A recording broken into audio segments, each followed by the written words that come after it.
Welcome to the Becoming Body Smart podcast, where we unlock the secrets of sustainable health and fitness and help you master your health habits. If you're tired of quick fixes, generic blueprints, and chasing short-term results, you're in the right place. It's time to become Body Smart. Anyway, I hope everybody had an awesome Christmas and New Year's, great holiday season. Anybody do something fun that's worth sharing? Well, I shouldn't add that caveat because then people will be like, oh, no, was it worth sharing? We'd love to hear what people did. So we were able to go way up to the cabin for a little bit, as well as we had our trip to Germany, which was really fun earlier in the month. And so we had an awesome Christmas season. Then we just kind of hung out at home with the fam. We did some activities, went bowling. We tried to do some kind of active activity. Went bowling, played volleyball. What else did we do? We went and did... what was the other activity? We actually never went to a movie, which we normally do. And we actually did more active activities. Help me out, Shannon. What was the other thing we did after we got home from the cabin? So at the cabin, we do a lot of like snowshoeing, cross-country skiing, hiking. I had some awesome days fishing, things like that. So anyway, we had fun. Let's see, Topgolf, Leslie, that's awesome. That sounds like a ton of fun.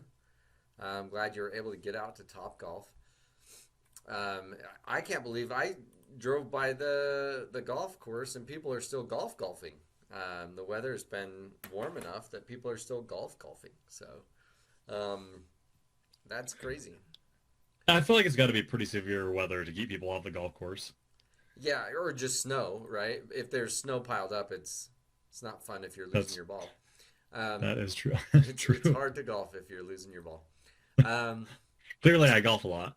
Yeah.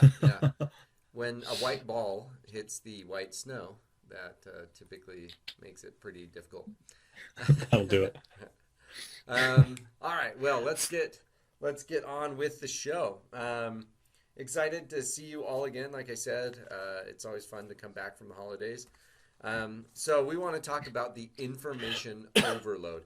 So I feel like with the holidays especially, you see a lot of ads everywhere you look on social media, and just anytime you browse the internet at all, you're bombarded with ads, and a lot of those are fitness, and you're about to be bombarded even more with all the New Year's Day stuff that everybody has the fix, the solution, the answer to all of life's problems. And there's just so much information out there, and it's hard sometimes to weed out what's quality information versus garbage. And overwhelmingly, most of it is not garbage per se, but is maybe not full truths, or is a truth buried in like unnecessary importance placed on that truth, if that makes sense. Like, yes, this can be beneficial to your health, but in the long run, it's not that beneficial. So we want to talk a little bit more about information overload. And one of those things that we often feel is we feel compelled to set New Year's resolutions, and that health should be one of those things. And a lot of the time, we're coming off a season where we're not feeling great about ourselves. And so we go through the holidays and we maybe put on a couple of pounds, and we've been eating like crap, and we're addicted to salt, fat, and sugar because that's those yummy foods that we eat. And that's kind of what they're designed to do, is make us want more of those. And so one of those concepts is it's more important how you eat between New Year's and Christmas than it is Christmas to New Year's. That 1 week or two of maybe not so on-planned eating, in the end, isn't really going to set us back as much as it is important to make sure that we're doing the right things and that our habits are spot on for the rest of the year. So don't beat yourself up. Don't feel too bad about those things. Again, let's zoom out and take that 30,000-foot view of what's really most important for our health. So to have a week full of sweet treats isn't the end of the world, but they can be addictive and make it harder to get started again in the new year. So be careful with that for sure, but don't beat yourself up over it. And let's talk more about what can I do to get back on track, and with that 30,000-foot view, than all the gimmicks and tricks and short-term thinking solutions. Anyway, how did I do, Mark, introing the topic? What That was beautiful. Yeah. Way to come back in the new year. I love I it. Love know. My brain is starting to work. We're to the end of the day, so I've got about a 20-minute window, which should just about get us there. So sorry at There the you end of the go. call if it gets a little loose. Um, I just ate before this, so I oh, got plenty of you're energy. fueled up and ready to roll. I'm fueled up. So what you said about taking that 30,000 foot view, I think is really important because that perspective can help us cut through a lot of the information that's out there. Yeah. And this is something that Cameron and I were discussing before the call, but a lot of the info and honestly a lot of the angst around different fitness fads comes because of people with different goals and different timelines talking past each other. And we've mentioned this before. Mhm. But when we take that long-term look, right? Like what's happening between New Year's and the next Christmas? What are we doing long term? What do our habits look like? Then it can help us to weed a lot of those things out that are focused on, quick hacks or shortcuts or, the next new thing. If we just know, okay, well, I know that I want to eat in a way that's going to make me feel good and that's going to fuel me well, and I know that exercising regularly is going to be important, then the methods that we go about accomplishing that with don't matter as much. Does that make sense? If we get the concepts down, then the methods typically take care of themselves a lot easier. I Um, so agree with that. and I think taking some of those concepts and starting to experiment with them. So I'll tell you about a little bit of experiment that I'm running on myself, and it's been interesting. I've just been doing it the past 2 days. I figured New Year's was a good start, because I love carbs, right? They're so delicious, and I love all of the fat and salt and sugar and like we always talk about, it's totally okay to enjoy them, right? Being able to take some of the shame out of those decisions can also be really helpful. And you'll notice, as an aside, a lot of the information that tends to come out in health and fitness trends, it's a little bit better now, but often it's couched in shame-based language, right? You should do this, you have to do this, this is the only way. And what that does is it creates a unhealthy relationship with food. It creates an unhealthy relationship with exercise. It creates an unhealthy relationship with ourselves. And so being able to sift through some of that is kind of helpful. But what's been interesting is just the past couple of days, I've been um, trying to eat a little bit fewer calories, but just focusing on, can I get more whole foods? Can I take out some of the simple sugars?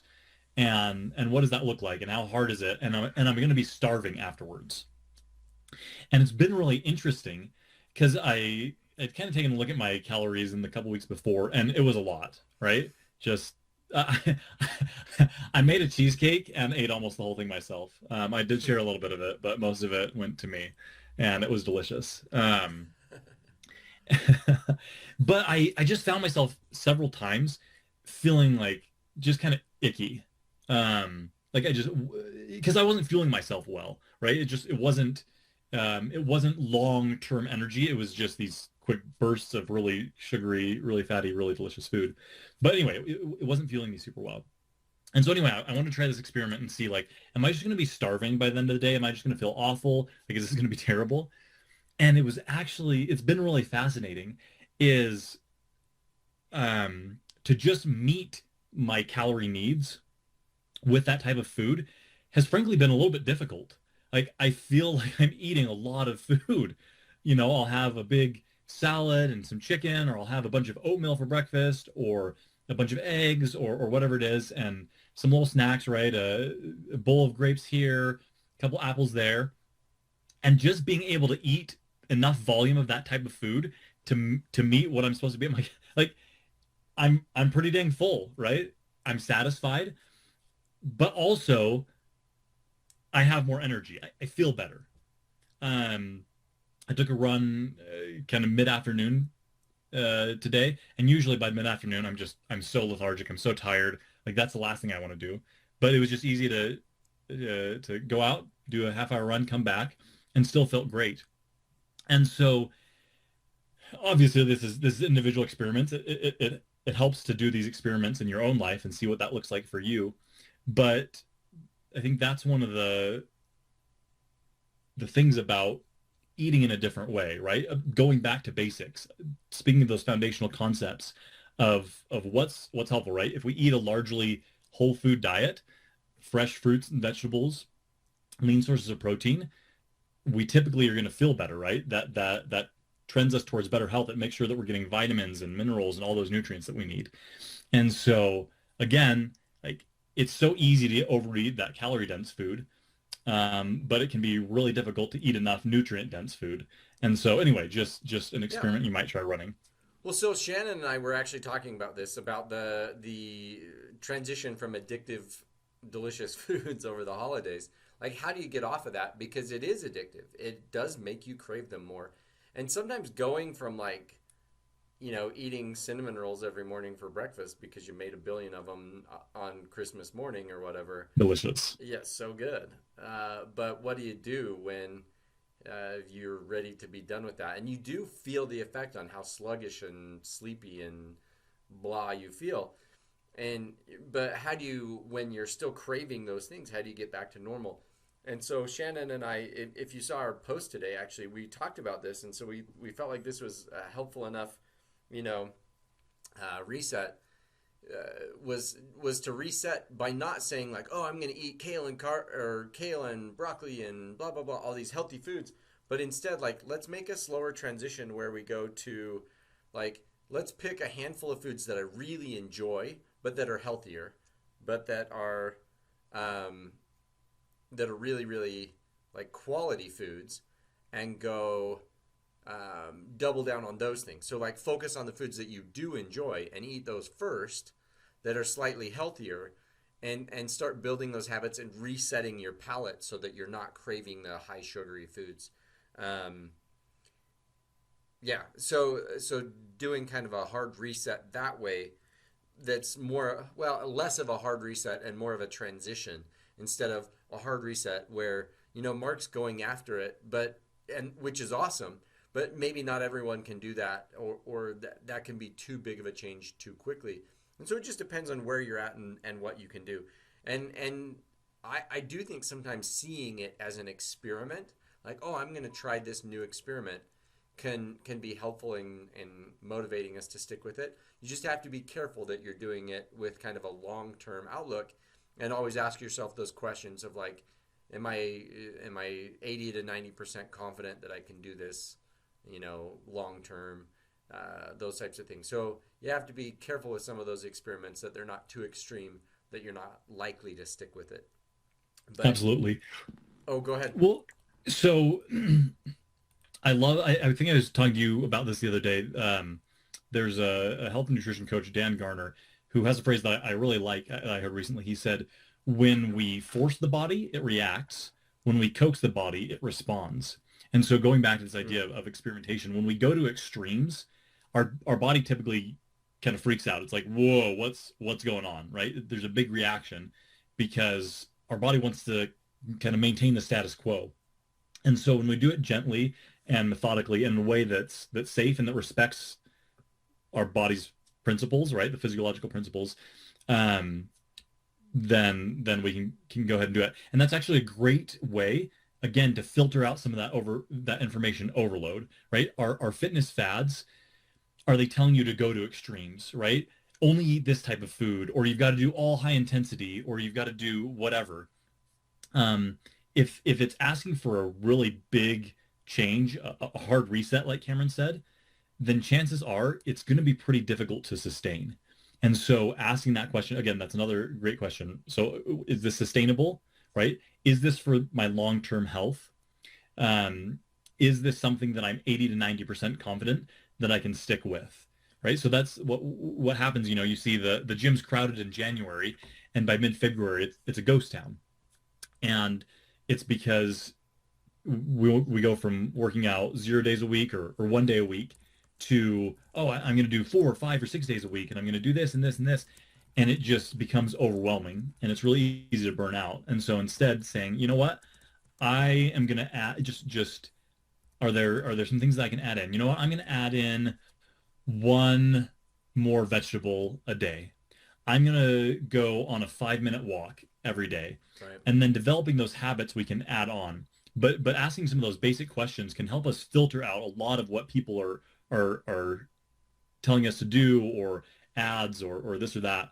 You know, just is it sustainable? Is it long term? Is it something that I'm confident that I can do at like an 80, 90, 100% level? Yeah, exactly. Being able to do those things and just make that transition, focus on what you can do and start there.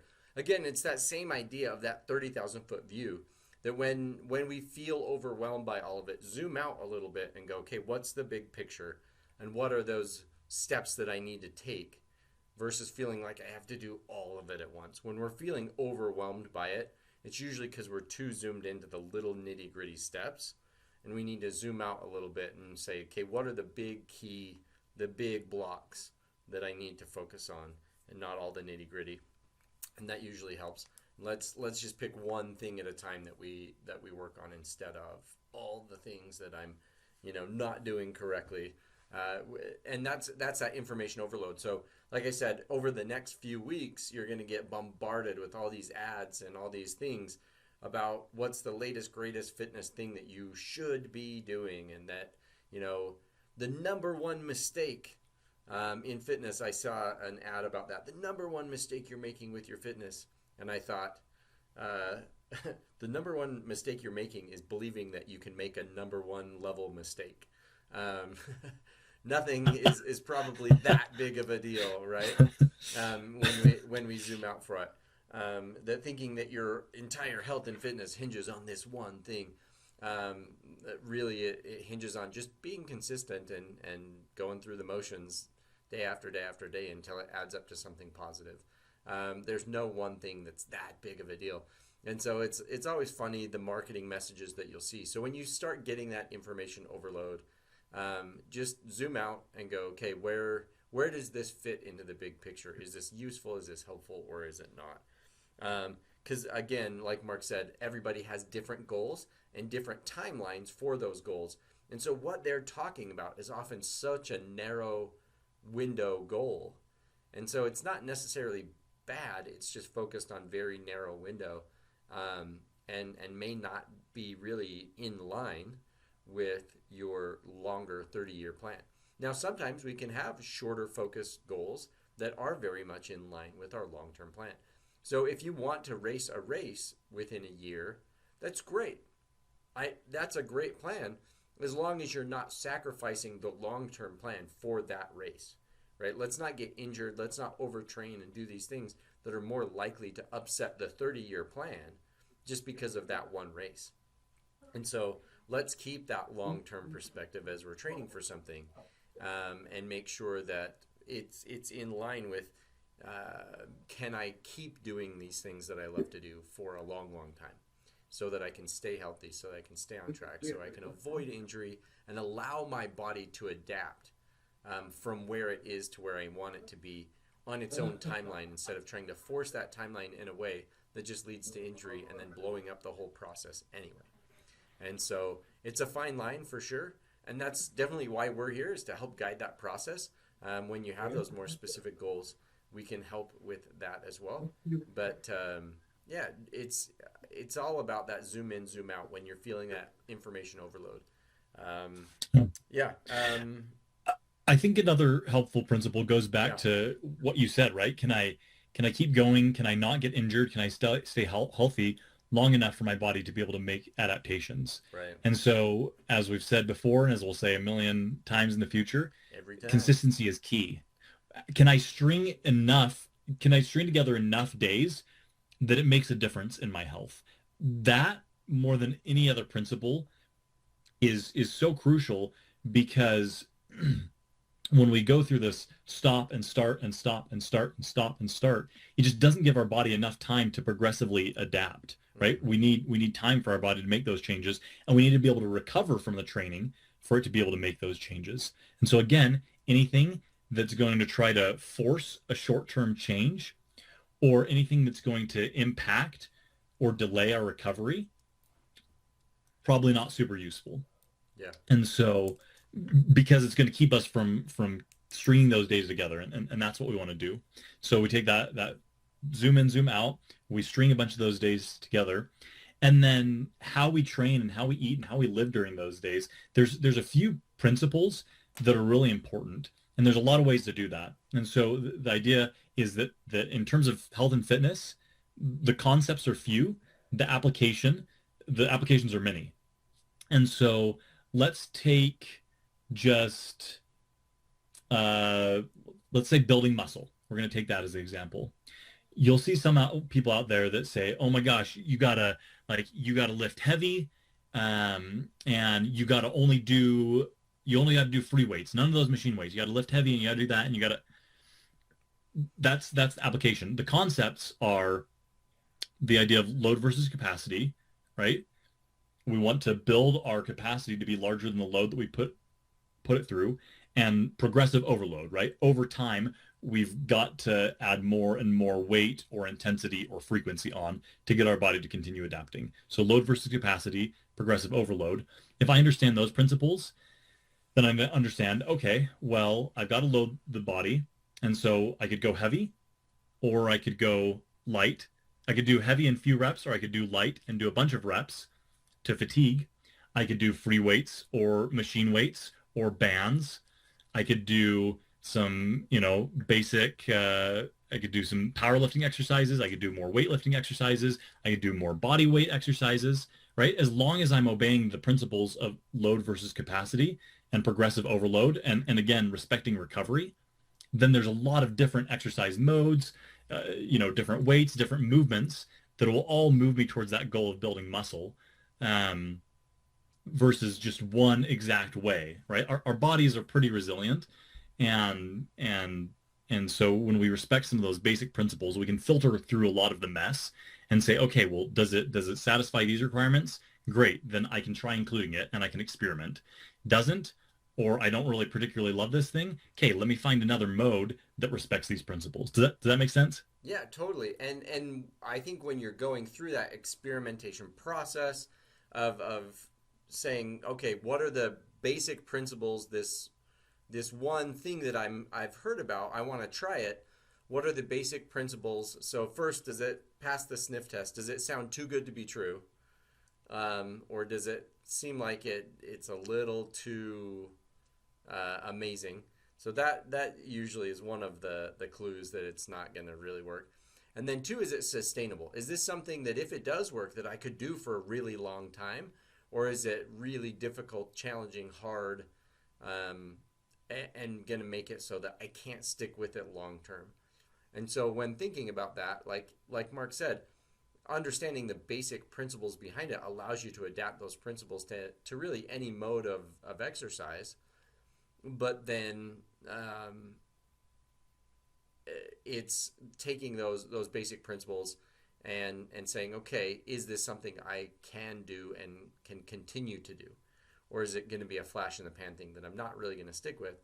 And so it's just going to frustrate things in the long run. And so that's what we want to focus on, is those long-term thinking things that allow us to be able to be consistent. And so, hopefully that concept makes sense of being able to stick with it in the long run.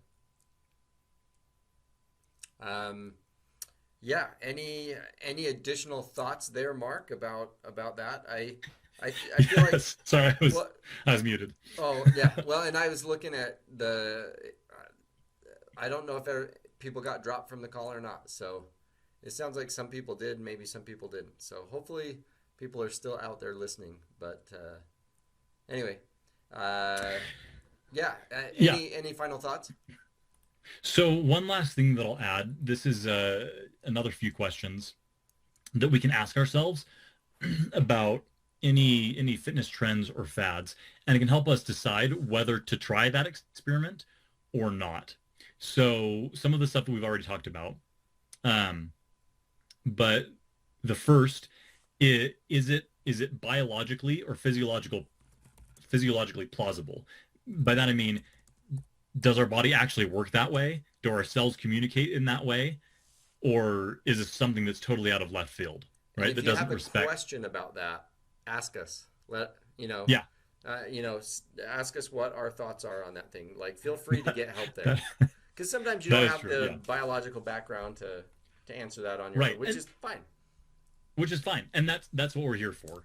But you'll find some of that stuff. It's just like, well, this doesn't work. So, for example, a great example of this is the ab machines that you stick on that, and you can let it Yeah, work your abs all day, and you get the a six pack. electric ab machines. The The electric ab machines. I Yeah, couldn't think of what those are called. If that well, worked, there'd be a lot of couch potatoes with six packs, right? well, because that Um, technology and that idea has been around for like 50 something years. Like the oh, Russians so were long. using this 50 years ago, and if it panned out, it would have been a thing. Right. Oh, for sure. And you see, it's funny because you see it come around every Like few years or so, decade. right? A Yeah, new version of this. yeah, But yeah. so that's a great example, right? Doesn't actually respect how our physiology works. Two, does it have proven efficacy? But that, like, does it work? Has it been shown to work repeatedly? Again, we know that aerobic exercise and resistance training, time and time again, have proven efficacy not only for our health, but for our mood, for our learning, for just how we function in general. And so, is it proven? Three, is it safe? Right? Um, and I think that's a huge one. So again, talking about you can take a thing that's good for our health. Again, we've talked many times about how high intensity training is a really important part of staying healthy, right? It's good for our heart and lungs. It's good for our muscles and our tendons. But if that's all that we do, or even the majority of what we do, we run a really high risk of injury and burnout. Too much, too fast, too soon. And so again, is this thing safe? Whether it's a supplement, whether it's a form of exercise, whether it's some new tool or modality, is it safe? Three, what's the cost? Right? Like, how expensive is this thing? Um, is it pretty safe? Is it shown to maybe be helpful? And it's pretty cheap. Then maybe something to experiment with. But cost, right? A lot of the things that are out there of fitness fads have a really high price tag, but their ability to make an actual difference in your health compared to some of the foundational things like sleep and movement and nutrition, very minimal impact, but so not very much bang for your buck. And then the last, and this kind of goes back to safety and to cost, what's the risk benefit ratio, right? Do all those risks together outweigh the benefits? Or again, is it something that's maybe worth experimenting? And again, with any of these questions right here, if you're wondering about any of those or all of them, ask us, right? Reach out to us on Geneva, bring it up on a call. We're always happy to talk about those things. Cameron and I read a lot. We're And so we super tend to come nerdy. across a lot of the super nerdy. So we tend to come across a lot of the new, and we just try to keep our ear to the ground. And so we come across a lot of the new fitness fads and explanations and theories. And so if you're not sure about something, please ask us, so that we can help you sift through a lot of that information, so we can help you avoid the information overload and take away the few concepts that will really have a lot of bang for your buck, right? That will drive you well towards that long-term health. Well, and quite frankly, a lot of the things that are purported as new and wonderful and great aren't. They're rehashing old concepts, old things that have been tried before. It's just new version. As the technology improves, it's a new application of the same concept. And so a lot of times we've seen it before, and it's still based on not sound principles. It's just new technology trying to apply an old concept. So yeah. Anyway, that idea of dealing with that information overload by zooming out and critically evaluating it so that you have a better idea with all the bombarding you're going to get as the new year progresses. So yeah, hopefully that gives you some ideas on how to evaluate those things and know what's going to be best for your fitness, because everybody's journey is a little bit different. So yeah, we're excited for this new year and excited to keep going with the calls. So next one is Thursday, and we look forward to seeing you then. Probably a half hour earlier again on Thursday. We'll have to do the call at 11. I've got that meeting again, so we'll see how those meetings are going and if I want to keep attending.